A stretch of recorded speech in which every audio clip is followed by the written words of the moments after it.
Hi students, welcome to my channel learn with Revathi. നമുക്കിന്ന് വൈഗോട്സ്കിയുമായി ബന്ധപ്പെട്ട് ചില ആശയങ്ങൾ നോക്കാം.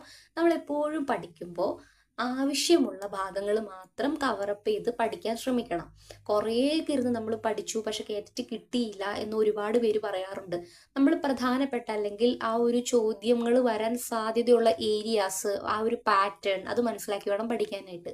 അപ്പോൾ വൈഗോട്സ്കി എന്ന് പറയുന്ന വ്യക്തിയെക്കുറിച്ച് നമ്മൾ പ്രധാനമായി എന്തെല്ലാം അറിഞ്ഞിരിക്കണം, ഏതെല്ലാം ഭാഗങ്ങളിൽ നിന്ന് ചോദിക്കും. ഈ അറിഞ്ഞിരിക്കുന്ന ഭാഗങ്ങളിൽ നിന്ന് തന്നെയായിരിക്കും ഓരോന്നൊക്കെ നമ്മളോട് ചോദിക്കുന്നത്. അപ്പോൾ പ്രധാനമായിട്ട് നമ്മൾ എന്തൊക്കെയാണ് അറിയേണ്ടത്? വൈഗോട്സ്കി എന്ന് പറയുന്നത് ഒരു റഷ്യൻ മനഃശാസ്ത്രജ്ഞനാണ്. അതുപോലെ തന്നെ അദ്ദേഹത്തിന്റെ പ്രധാനപ്പെട്ട ഒരു പഠന സിദ്ധാന്തമാണ് സാമൂഹ്യ ജ്ഞാന നിർമ്മിതിവാദം, സോഷ്യൽ കൺസ്ട്രക്റ്റിവിസം എന്ന് പറയുന്നത്. Social constructivism, father of social constructivism എന്ന് ചോദിച്ചാൽ അതിന്റെ ആൻസർ വൈഗോട്സ്കിയാണ്. സാമൂഹ്യ ജ്ഞാന നിർമ്മിതിവാദത്തിന്റെ പിതാവ് എന്നറിയപ്പെടുന്നത് വൈഗോട്സ്കിയാണ്. ഇനി സാമൂഹ്യ ജ്ഞാന നിർമ്മിതിവാദം, സഹകരണാത്മക പഠനം, സഹവർദ്ധിത പഠനം, MCO, ZPD, പ്രതിക്രിയ അധ്യാപനം, സ്കഫോൾഡിംഗ് തുടങ്ങിയ ആശയങ്ങളൊക്കെ ആരുമായി ബന്ധപ്പെട്ടതാണ്? വൈഗോട്സ്കിയുമായി ബന്ധപ്പെട്ടതാണ്. അപ്പോൾ ഇത്രയും കാര്യങ്ങൾ അദ്ദേഹവുമായി ബന്ധപ്പെട്ടതാണ്. അപ്പോൾ ഇതിന്റെ ഉള്ളിൽ നിന്ന് പല രീതിയിൽ ചിലപ്പോൾ സിറ്റുവേഷൻ ബേസ്ഡുള്ള ക്വസ്റ്റ്യൻസ് ചോദിക്കാം, അല്ലെങ്കിൽ നേരിട്ട് പോയിന്റ് വൈസിൽ ചോദിക്കാം. അപ്പോൾ ഇതിന്റെ ഉള്ളിൽ നിന്നൊക്കെ ആയിരിക്കും ചോദിക്കുന്നത്. അപ്പോൾ ഇതെന്താണെന്നുള്ളത് നമ്മൾ ആദ്യം മനസ്സിലാക്കി വെക്കുകയാണ് ചെയ്യേണ്ടത്. സാമൂഹ്യ ജ്ഞാന നിർമ്മിതിവാദം എന്ന് പറഞ്ഞാൽ എന്താണ്? കുട്ടികൾ അറിവ് നിർമ്മിക്കുന്നുണ്ട്, പക്ഷെ അത് സാമൂഹിക ഇടപെടലുകളിലൂടെയും സഹകരണത്തിലൂടെയുമാണ് വികസിക്കുന്നത് എന്നാണ് വൈഗോട്സ്കി പറഞ്ഞു വെച്ചിരിക്കുന്നത്. അപ്പൊ അദ്ദേഹത്തിന്റെ സാമൂഹിക ജ്ഞാന നിർമ്മിതിവാദം എന്ന് പറയുന്ന പഠന സിദ്ധാന്തത്തിൽ അദ്ദേഹം ഉദ്ദേശിക്കുന്നത് ഒരു കുട്ടി അറിവ് സ്വയം നിർമ്മിക്കുന്നു, പക്ഷെ അത് ഡെവലപ്പ് ആകുന്നത് അല്ലെങ്കിൽ ആ അറിവ് കൂടുതൽ സ്ട്രോങ് ആകുന്നത്, കുട്ടി അറിവ് നിർമ്മിക്കുന്നതിനൊക്കെ കൂടുതൽ സാധ്യത എവിടെ നിന്നൊക്കെയാണ്? സാമൂഹികപരമായിട്ട്, സാമൂഹിക ഇടപെടലുകളിലൂടെയും സഹകരണപരമായിട്ടുള്ള ഒരു പഠനത്തിലൂടെയും ഒക്കെയാണ്. സഹകരണത്തിലൂടെയും സാമൂഹിക ഇടപെടലുകളിലൂടെയുമാണ് കുട്ടിയുടെ അറിവ് കൂടുതൽ ഫലപ്രദമാകുന്നത് എന്നാണ് അദ്ദേഹം പറഞ്ഞു വെക്കുന്നത്. കുട്ടിയുടെ അറിവ് നിർമ്മാണത്തിന്റെ പ്രധാനപ്പെട്ട ഒരു മാറ്റി നിർത്താൻ പറ്റാത്ത ഒരു വ്യവസ്ഥാപിതമായിട്ടൊരു കാര്യം എന്ന് പറയുന്നത് സാമൂഹികമായ ഇടപെടൽ, സാമൂഹിക സാംസ്കാരിക ചുറ്റുപാട്, സാമൂഹിക ഇടപെടൽ എന്നാണ് അദ്ദേഹം പറഞ്ഞു വെച്ചേക്കുന്നത്. സാമൂഹികപരമായിട്ടുള്ള കുട്ടിയുടെ ഇടപെടൽ സാമൂഹിക പരിസരമാണ് എന്ന് അദ്ദേഹം പറഞ്ഞു വെച്ചിട്ടുണ്ട്. കുട്ടിയുടെ ഒരു ഭാഷ അല്ലെങ്കിൽ അറിവിന്റെ നിർമ്മാണത്തിന് ഏറ്റവും ഉതകുന്ന ഒരു പ്രധാനപ്പെട്ട ഘടകം സാമൂഹികപരമായിട്ടുള്ള പരിസരമാണെന്നാണ് അദ്ദേഹം പറഞ്ഞു വെച്ചേക്കുന്നത്. ഇനി സഹകരണാത്മക പഠനവും സഹവർത്തിത പഠനവും. സഹകരണാത്മക പഠനം എന്ന് പറയുന്നത് കോപ്പറേറ്റീവ് ലേണിങ്ങും സഹവർത്തിത പഠനം എന്ന് പറയുന്നത് കൊളാബറേറ്റീവ് ലേണിങ്ങുമാണ്. രണ്ടും തമ്മിൽ ചെറിയൊരു വ്യത്യാസമുണ്ട്. സഹകരണാത്മക പഠനം എന്ന് പറയുമ്പോൾ ഒരു ഗ്രൂപ്പായിട്ട് കുട്ടികൾ കാര്യങ്ങൾ അങ്ങോട്ടും ഇങ്ങോട്ടൊക്കെ ചർച്ച ചെയ്ത് പഠിക്കുന്ന രീതിയാണ്. രണ്ടും ഗ്രൂപ്പ് ആക്ടിവിറ്റിയുമായി ബന്ധപ്പെട്ടതാണ്. പക്ഷേ സഹകരണാത്മക പഠനത്തിൽ ആ ഗ്രൂപ്പിലെ കുട്ടികൾക്ക് ഓരോരോ ടോപ്പിക്സ് അല്ലെങ്കിൽ ഓരോരോ ഭാഗങ്ങൾ വീതം വിഭജിച്ച് നൽകുകയാണ്. കൊളാബറേറ്റീവ് ലേണിംഗ് അല്ലെങ്കിൽ സഹവർത്തിത പഠനത്തിലേക്ക് എത്തുമ്പോൾ ഒരൊറ്റ കാര്യത്തെ കുറിച്ചിട്ട് എല്ലാവരും ചേർന്ന് ഒരുമിച്ച് ചിന്തിച്ച് ആശയങ്ങൾ കണ്ടെത്തുന്നതാണ് കൊളാബറേറ്റീവ് ലേണിംഗ് എന്ന് പറയുന്നത്. സഹകരണാത്മക പഠനം വിദ്യാർത്ഥികൾ ചെറിയ ഗ്രൂപ്പുകളൊക്കെ ആയിട്ട് ചേർന്ന് ഒരു ലക്ഷ്യം കൈവരിക്കാൻ വേണ്ടിയിട്ട് പരസ്പരം അങ്ങോട്ടും ഇങ്ങോട്ടും സഹായിച്ച് പഠിക്കുന്ന ഒരു രീതിയാണ്. ഗ്രൂപ്പ് പ്രവർത്തനങ്ങളാണ് എക്സാമ്പിള്. ഇവിടെ ഓരോരുത്തർക്കും അവരുടേതായ ഉത്തരവാദിത്തം ഉണ്ടാകുന്നുണ്ട്, പരസ്പരം അങ്ങോട്ടും ഇങ്ങോട്ടും സഹായിക്കുന്നുണ്ട്. എല്ലാവരുടെയും ലക്ഷ്യം എന്ന് പറയുന്നത് വിജയമാണ്. അങ്ങോട്ടും ഇങ്ങോട്ടും അവരുടേതായ ആശയങ്ങൾ പങ്കുവെച്ചുകൊണ്ടാണ് അവര് ഈ ഒരു പഠനം സാധ്യമാക്കുന്നത്. ഒരു ഉദാഹരണം പറയുകയാണെങ്കിൽ, ഒരു പ്രൊജക്റ്റ് 4 വിദ്യാർത്ഥികൾ ചേർന്ന് തയ്യാറാക്കുകയാണ്, ഒരു പ്രൊജക്ട് റിപ്പോർട്ട്. ഇനിയും സഹവർത്തിത പഠനത്തിലേക്ക് എത്തുമ്പോൾ വിദ്യാർത്ഥികൾ ഒരുമിച്ച് ചർച്ച ചെയ്ത് ആശയങ്ങൾ പങ്കുവെച്ച് പ്രശ്നപരിഹാരം നടത്തുന്നതാണ്. ഇവിടെ ആശയവിനിമയത്തിലൂടെയാണ് ഓരോന്ന് സാധ്യമാക്കുന്നത്. സംവാദം ഇതിനൊരു എക്സാമ്പിൾ ആണ്. ഒരുമിച്ച് അറിവ് നിർമ്മിക്കുകയാണ് കുട്ടികൾ. ഇവിടെ പകുത്തൊന്നും നൽകുന്നില്ല. കുട്ടികൾ ഒരേ ആശയത്തെക്കുറിച്ച് ചിന്തിച്ച് ഒരുമിച്ച് കണ്ടെത്തൽ നടത്തുകയാണ്.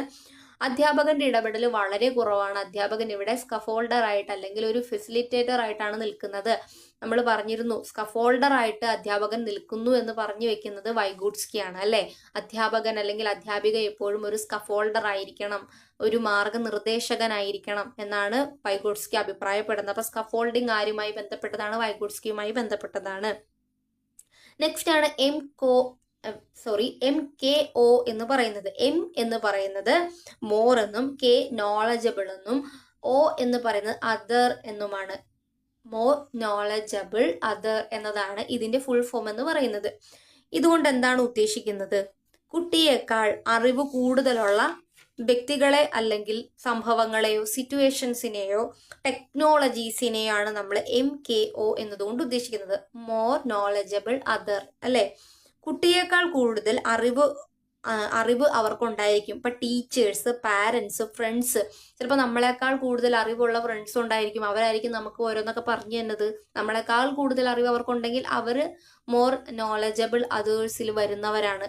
അപ്പൊ നമ്മളെക്കാൾ കുട്ടിയേക്കാൾ കൂടുതൽ അറിവുള്ളവരെയാണ് നമ്മൾ മോർ നോളജബിൾ അതർ എന്ന് പറയുന്നത്. അതിൽ ടീച്ചേഴ്സോ, പാരൻസോ, ഫ്രണ്ട്സോ, മറ്റ് ടെക്നോളജീസ്, മൊബൈൽ ഫോണോ, കമ്പ്യൂട്ടറോ, ഇന്റർനെറ്റ്, അതുപോലുള്ള മറ്റ് ടെക്നോളജീസും അതിൽ ഉൾപ്പെടുന്നുണ്ട്.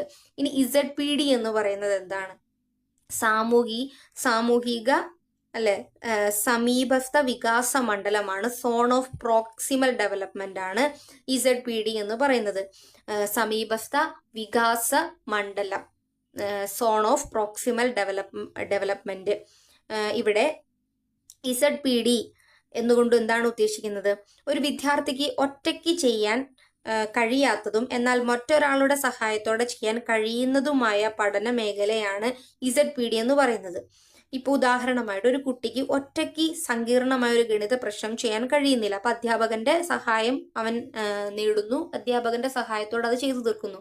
അപ്പൊ ഒറ്റയ്ക്ക് എത്താൻ സാധിക്കുന്ന ഒരു പോയിന്റും മറ്റൊരാളുടെ സഹായത്തോടെ ചെയ്തു തീർക്കാൻ അല്ലെങ്കിൽ സഹായത്തോടു കൂടി ചെയ്തു തീർക്കാൻ പറ്റുന്ന അത്രയുള്ള ഒരു പോയിന്റും ഉണ്ടായിരിക്കും. അവ രണ്ടും തമ്മിലുള്ള ആ ഒരു വ്യത്യാസത്തെയാണ് ZPD എന്ന് പറയുന്നത്.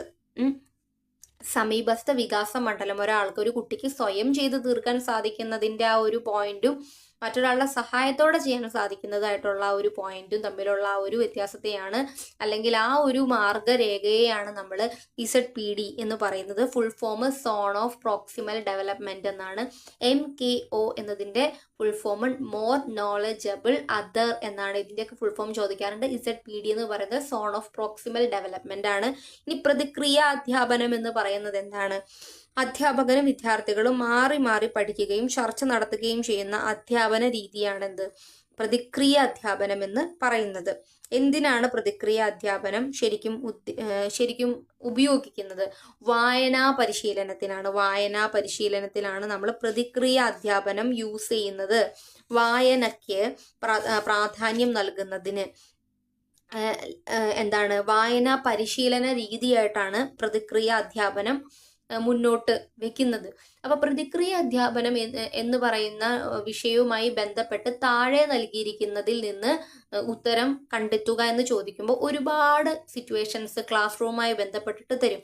അതിൽ വായനയുമായി ബന്ധപ്പെട്ടതായിരിക്കും പ്രതിക്രിയ അധ്യാപനം. ഒരു കുട്ടിയുടെ വായനയ്ക്ക് കൂടുതൽ പ്രാധാന്യം നൽകിക്കൊണ്ട് ആ കുട്ടിയുടെ വായന മെച്ചപ്പെടുത്തുന്നതിന് വേണ്ടിയിട്ട് നൽകുന്ന പരിശീലനമാണ് പ്രതിക്രിയ അധ്യാപനം എന്ന് പറയുന്നത്. പ്രതിക്രിയ അധ്യാപനം വായനാ പരിശീലന രീതി എന്ന് എഴുതി വെക്കുക. വായനാ പരിശീലന രീതിയാണ് പ്രതിക്രിയ അധ്യാപനം. വായന മെച്ചപ്പെടുത്തുന്നതിന് വേണ്ടി, നല്ല രീതിയിൽ വായിക്കുന്നതിന് വേണ്ടിയിട്ട്, അക്ഷരപിശകൊന്നും വരാതെ കുട്ടിക്ക് നല്ല രീതിയിൽ വായിച്ച് മുന്നോട്ട് പോകുന്നതിന് വേണ്ടിയിട്ട് ഒരു വായനാ പരിശീലനം നൽകുന്നതാണ് പ്രതിക്രിയ അധ്യാപനം എന്ന് പറയുന്നത്. ഇനി അതുപോലെ തന്നെ സ്കഫോൾഡിംഗ് എന്ന് പറയുന്നത് എന്താണ്? വിദ്യാർത്ഥിക്ക് ഒരു സഹായ ഹസ്തമായിട്ട് അല്ലെങ്കിൽ ഒരു മാർഗനിർദ്ദേശകനായിട്ട് അധ്യാപകൻ നിൽക്കുന്നതിനെയാണ് സ്കഫോൾഡിംഗ് എന്ന് പറയുന്നത്. ഒരു സ്കഫോൾഡറായിട്ട് അല്ലെങ്കിൽ ഒരു ഫെസിലിറ്റേറ്ററായിട്ട് മാറി നിൽക്കണം ആര്? അധ്യാപകൻ അല്ലെങ്കിൽ അധ്യാപിക. വിദ്യാർത്ഥിക്ക് ആദ്യം ആവശ്യമായ സഹായവും മാർഗനിർദ്ദേശവും ഒക്കെ നൽകുകയും പിന്നീട് ആ സഹായം ക്രമേണ കുറച്ചുകൊണ്ട് സ്വതന്ത്രമായി പഠിക്കാൻ പ്രാപ്തനാക്കുകയും ചെയ്യുന്ന രീതിയാണ് എന്ത്? സ്കഫോൾഡിംഗ്. കൈത്താങ് നൽകുക എന്നതുകൊണ്ട് ഉദ്ദേശിക്കുന്നത്. തുടക്കത്തിൽ കൂടുതൽ സഹായിക്കുന്നു. പഠനം പുരോഗമിക്കുന്നതിനനുസരിച്ച് ആ സഹായം കുറച്ച് അവസാനം വിദ്യാർത്ഥി സ്വയം പ്രവൃത്തി ചെയ്യുകയാണ് ചെയ്യുന്നത്. അപ്പോൾ ഒരു മാർഗനിർദ്ദേശകനായിട്ട് കൂടെ നിൽക്കുന്നു. ഇപ്പൊ ഒരു ഉദാഹരണം പറയാനാണെങ്കിൽ, സൈക്കിൾ ഓടിക്കാൻ ആദ്യം ഒരാൾ പഠിപ്പിച്ചു കൊടുക്കുകയാണ്, പിന്നീട് കൈവിടുകയും ചെയ്യുന്നു അല്ലെ. നമ്മൾ ആദ്യം തന്നെ സൈക്കിളിലൊക്കെ ഒന്ന് പിടിക്കും, എന്നിട്ട് കുട്ടി പയ്യെ ഓടിക്കുന്നത് വരെ നമ്മൾ പുറകെ ഉണ്ടല്ലോ എന്നുള്ളൊരു ഇത് കുട്ടിക്കുണ്ട്. അപ്പൊ ഓടിച്ചു പോയാലും ഞാൻ വീഴില്ല, എൻ്റെ പുറകിൽ സൈക്കിളിൽ വേറൊരാൾ പിടിച്ചിട്ടുണ്ട് അല്ലെ, അത് കൈത്താങ്ങാണ്. ഇടയ്ക്കിടയ്ക്ക് അയാൾ പക്ഷെ കൈ വിടുന്നുണ്ട്. കുട്ടി തന്നെ ഓടിക്കാൻ പഠിക്കണമല്ലോ, എപ്പോഴും പുറകിൽ കയ്യിൽ പിടിച്ചുകൊണ്ടിരിക്കാൻ അല്ലെങ്കിൽ സൈക്കിളിൽ പിടിച്ചുകൊണ്ടിരിക്കാൻ പറ്റില്ല. അപ്പൊ അതിന് ഒരു ഉദാഹരണമാണിത്. ഇപ്പൊ സൈക്കിൾ ഓടിക്കാൻ ആദ്യമായി പഠിക്കുന്ന ഒരു കുട്ടി, അപ്പൊ നമ്മൾ സൈക്കിളിന്റെ പുറകിൽ എപ്പോഴും പഠിപ്പിക്കുന്ന ആൾ പിടിച്ചിട്ടുണ്ടായിരിക്കും. അത് പിടിച്ചിട്ടുണ്ടെന്നുള്ളൊരു വിശ്വാസത്തിലാണ് നമ്മൾ ഓടിച്ചുകൊണ്ട് പോകുന്നത്. ഇടയ്ക്കിടയ്ക്ക് നമ്മൾ കൈ വിടുന്നുണ്ട്, കുട്ടി അത് അറിയുന്നില്ല. പിന്നീട് തനിയെ ഓടിച്ച് പ്രാപ്തനായി എന്ന് മനസ്സിലാക്കുമ്പോൾ കുട്ടിക്ക് മനസ്സിലാവുന്നു ഞാൻ തനിയെ ഓടിക്കുന്നതെന്ന്. പിന്നീട് അവൻ തനിയെ തന്നെ കാര്യങ്ങൾ ചെയ്യുന്നു. അതുപോലെ തന്നെയാണ് സ്കഫോൾഡിംഗ് എന്ന് പറയുന്നത്. ഇനി father of social constructivism Vygotsky, സാമൂഹ്യ ജ്ഞാന നിർമ്മിതിവാദത്തിന്റെ ഉപജ്ഞാതാവ് അല്ലെങ്കിൽ പിതാവ് എന്നറിയപ്പെടുന്നത് ഫാദർ ഓഫ് സോഷ്യൽ കൺസ്ട്രക്റ്റിവിസം എന്ന് പറയുന്നത് വൈഗോട്സ്കിയാണ്. അതുപോലെ തന്നെ ഭാഷയുമായി ബന്ധപ്പെട്ട അദ്ദേഹം social speech, private speech, inner speech എന്നിങ്ങനെ തരംതിരിച്ചിട്ടുണ്ട്. ഭാഷയുമായി ബന്ധപ്പെട്ട് പറയുകയാണെങ്കിൽ അദ്ദേഹം ഈ 3 രീതിയിലാണ് തരംതിരിച്ചിരിക്കുന്നത്. എന്താണ്? വൈഗോട്സ്കിയുടെ ഭാഷാ വികസന സിദ്ധാന്തത്തിൽ അദ്ദേഹം social speech, private speech, inner speech എന്നിങ്ങനെ 3ആയിട്ട് തരംതിരിച്ചിട്ടുണ്ട്. അതിൽ സോഷ്യൽ സ്പീച്ച് എന്ന് പറഞ്ഞാൽ കുട്ടി മറ്റുള്ള ആളുകളുമായിട്ടൊക്കെ കമ്മ്യൂണിക്കേറ്റ് ചെയ്ത് ആശയവിനിമയം നടത്താൻ ഉപയോഗിക്കുന്ന ഭാഷ അല്ലെ. നമ്മളിപ്പോൾ അങ്ങോട്ടും ഇങ്ങോട്ടൊക്കെ സംസാരിക്കാൻ വേണ്ടിയിട്ട് ഒരു ഭാഷ ഉപയോഗിക്കുന്നുണ്ട്. നമ്മൾ ഭാഷയില്ലാതെ സംസാരിക്കുന്നതും ഉണ്ട്, ആംഗ്യത്തിലൂടെയൊക്കെ സംസാരിക്കുന്നുണ്ട്. അത് സംസാരിക്കാൻ കഴിയാത്തവർ സംസാരിക്കുന്നുണ്ടല്ല, ഒരു ഭാഷ ആംഗ്യത്തിലൂടെയായിരിക്കും സംസാരിക്കുന്നത്. ഇത് നമ്മൾ സംസാരിക്കുകയാണ്, കമ്മ്യൂണിക്കേറ്റ് ചെയ്യുകയാണ്. ഒരാളിൽ നിന്ന് ഒരാൾ മറ്റൊരാളോട് കമ്മ്യൂണിക്കേറ്റ് ചെയ്യുകയാണ്. ആ സിറ്റുവേഷനിൽ അവരങ്ങോട്ടും ഇങ്ങോട്ടും സംസാരിക്കുകയാണ്. അതാണ് സോഷ്യൽ സ്പീച്ച് എന്ന് പറയുന്നത്. അവരങ്ങോട്ടും ഇങ്ങോട്ടൊക്കെ കാര്യങ്ങൾ സംസാരത്തിലൂടെ അങ്ങോട്ടും ഇങ്ങോട്ടും കൈകാര്യം ചെയ്യുന്നുണ്ട്. ഒരാൾ അങ്ങോട്ട് പറയുന്നു, അതിനുള്ള റിപ്ലൈ ഇങ്ങോട്ടേക്ക് പറയുന്നു, അവിടെ സംസാരം നടക്കുന്നുണ്ട് അല്ലെ. അപ്പൊ അതാണ് സോഷ്യൽ സ്പീച്ച് എന്ന് പറയുന്നത്. ഒരു 2 വയസ്സ് മുതലൊക്കെ കുട്ടികൾ അങ്ങോട്ടും ഇങ്ങോട്ടൊക്കെ സംസാരിക്കാനൊക്കെ തുടങ്ങും. മറ്റുള്ളവരോട് സംസാരിക്കുന്നു, ആശയവിനിമയ ഉപാധിയായിട്ട് ഭാഷ ഉപയോഗിക്കുകയാണ്. ആവശ്യങ്ങൾ അറിയിക്കാനും ചോദ്യങ്ങൾ ചോദിക്കാനും ഒക്കെ കുട്ടി എന്ത് യൂസ് ചെയ്യുന്നു? ഭാഷ യൂസ് ചെയ്യാണ്. പ്രൈവറ്റ് സ്പീച്ചിലേക്ക് വരുമ്പോൾ കുട്ടി സ്വയം തന്നോട് തന്നെ സംസാരിച്ചുകൊണ്ട് പ്രവർത്തനം ചെയ്യുന്നതാണ്. ഒരു 3 മുതൽ 7 വയസ്സ് വരെയുള്ള പ്രായത്തിലൊക്കെ ഈ ഒരു പ്രൈവറ്റ് സ്പീച്ച് ഡെവലപ്പ് ആവുന്നുണ്ട്. സ്വയം സംസാരിക്കുന്നു കുട്ടി, സ്വയം ചിന്ത ക്രമീകരിക്കാനും പ്രശ്ന പരിഹാരത്തിനും ഒക്കെ സഹായിക്കുന്നുണ്ട്. ഇപ്പൊ ഒരു കാര്യം അവൻ ചെയ്യാൻ പോവാണ്, അപ്പൊ ഞാൻ ആ കാര്യം ചെയ്യാൻ പോവാണ്, ആ കാര്യം നല്ലതോ ചീത്തയോ എന്ന് ഞാൻ തന്നോട് തന്നെ സംസാരിക്കുകയാണ്. വേണോ, അത് ചെയ്യണ്ട, ചെയ്യാതിരിക്കുന്ന നല്ലത്, ചെയ്താൽ ഇങ്ങനെയൊക്കെ സംഭവിക്കുമെന്ന് സ്വന്തമായിട്ട് നമ്മൾ ചിന്തിച്ചിട്ട് അത് ചെയ്യാതിരിക്കുന്നത്, ചിലപ്പോൾ ചെയ്യുന്നതും ഉണ്ട് അല്ലേ. സിറ്റുവേഷൻ അനുസരിച്ച് ചിലപ്പോൾ ചെയ്യണ്ടാത്ത കാര്യങ്ങൾ നമ്മളോട് തന്നെ ചെയ്തേക്കാം എന്ന് പറഞ്ഞ് നമ്മൾ ചെയ്യാറുണ്ട്. അപ്പോൾ ഇതൊരു 3 വയസ്സ് മുതൽ 7 വയസ്സ് വരെയൊക്കെ ആ ഒരു പ്രൈവറ്റ് സ്പീച്ച് സംഭവിക്കുന്നുണ്ട്. അതിനുശേഷവും നമ്മൾ പ്രൈവറ്റ് സ്പീച്ച് സ്റ്റാർട്ട് ചെയ്യുന്നത് ഒരു 3 വയസ്സ് തൊട്ടൊക്കെയാണ്. സ്വയം സംസാരിച്ച് ചിന്ത ക്രമീകരിച്ച് പ്രശ്നങ്ങളെല്ലാം പരിഹരിക്കുന്നത്. പഠനത്തിലും ജോലികൾ ചെയ്യുന്നതിലും ഒക്കെ ഒരു മാർഗനിർദ്ദേശമായിട്ട് ഈ ഒരു പ്രൈവറ്റ് സ്പീച്ച് എടുക്കാറുണ്ട്. ഇപ്പൊ ഒരു തെറ്റ് ചെയ്യുന്നതിന് മുന്നേ നമ്മളോട് തന്നെ സംസാരിക്കുന്നത് പ്രൈവറ്റ് സ്പീച്ചാണ്. അത് ചെയ്യാൻ പാടില്ല, അല്ലെങ്കിൽ അങ്ങനെ ചെയ്യാൻ പാടില്ല, അങ്ങനെ ചെയ്താൽ ഇങ്ങനെയൊക്കെ വരും, അത് ചെയ്യരുത് എന്ന് നമ്മളോട് തന്നെ സെൽഫായിട്ട് സംസാരിക്കുന്നത് അല്ലെങ്കിൽ സെൽഫായിട്ട് തന്നെ കമ്മ്യൂണിക്കേറ്റ് ചെയ്യുന്നത് പ്രൈവറ്റ് സ്പീച്ചാണ്. ഇനി ഇന്നർ സ്പീച്ച് എന്ന് പറയുന്നത് നമ്മുടെ മനസ്സിന്റെ ഉള്ളിൽ നമ്മൾ സംസാരിക്കുന്നതാണ്. നമ്മൾ എപ്പോഴും സംസാരിക്കും അല്ലേ. നമ്മൾ ബസ്സിൽ യാത്ര ചെയ്യുന്ന സമയത്ത് ആരോടും സംസാരിക്കാനില്ല, നമ്മുടെ ഫ്രണ്ട്സ് ആരും കൂടെ ഇല്ലെങ്കിൽ നമ്മൾ ചുമ്മാ ഇങ്ങനെ സെറ്റ് വെച്ച് പാട്ടൊക്കെ കേട്ടുകൊണ്ടിരിക്കണമെങ്കിലും നമ്മൾ എന്തെല്ലാം കാര്യങ്ങൾ മനസ്സിൽ സംസാരിക്കുന്നുണ്ടായിരിക്കും. ചിലപ്പോൾ വല്ല കൊനഷ്ടുകളൊക്കെ ആയിരിക്കും നമ്മൾ പറഞ്ഞുകൊണ്ടിരിക്കുന്നത്. നമുക്ക് ഇഷ്ടമല്ലാത്ത കാര്യങ്ങൾ, ആരുടെയെങ്കിലും ബാഗ് മേത്ത് കൊള്ളുമ്പോൾ നമുക്ക് ദേഷ്യം വരുന്നത്, ഇതൊക്കെ നമ്മൾ അടുത്ത് നിൽക്കുന്ന ആളെ കുറിച്ചിട്ട് കുറ്റം പറയാനും ഒക്കെ എല്ലാം മനുഷ്യരെല്ലാവരും അങ്ങനെയാണ് അല്ലേ. നമ്മൾ ഒറ്റയ്ക്ക് നിൽക്കുന്ന സമയത്ത് ആരും സംസാരിക്കാനൊന്നുമില്ല, നമ്മൾ തനിയെ നിൽക്കുവാണെങ്കിൽ ആ സിറ്റുവേഷൻ അനുസരിച്ച് നമ്മൾ ചിലപ്പോൾ ഹാപ്പി ആയിട്ടുള്ള കാര്യങ്ങളായിരിക്കും മനസ്സിൽ സംസാരിക്കുന്നത്, ചിലപ്പോൾ ദേഷ്യപ്പെട്ടായിരിക്കും സംസാരിക്കും, ചിലപ്പോൾ ആരോടെങ്കിലും ഇഷ്ടക്കേട് എന്തെങ്കിലും തോന്നുന്നതായിരിക്കും സംസാരിക്കുന്നത്. സിറ്റുവേഷൻ അനുസരിച്ച് നമ്മൾ ഉള്ളിൽ കുറേ കാര്യങ്ങൾ സംസാരിക്കും. അതാണ് ഇന്നർ സ്പീച്ച് എന്ന് പറയുന്നത്. ശബ്ദമില്ലാതെ മനസ്സിൽ മാത്രം ചിന്തിക്കുകയും സ്വയം സംസാരിക്കുകയും ചെയ്യുന്ന ഭാഷയാണ് ഇന്നർ സ്പീച്ച് എന്ന് പറയുന്നത്.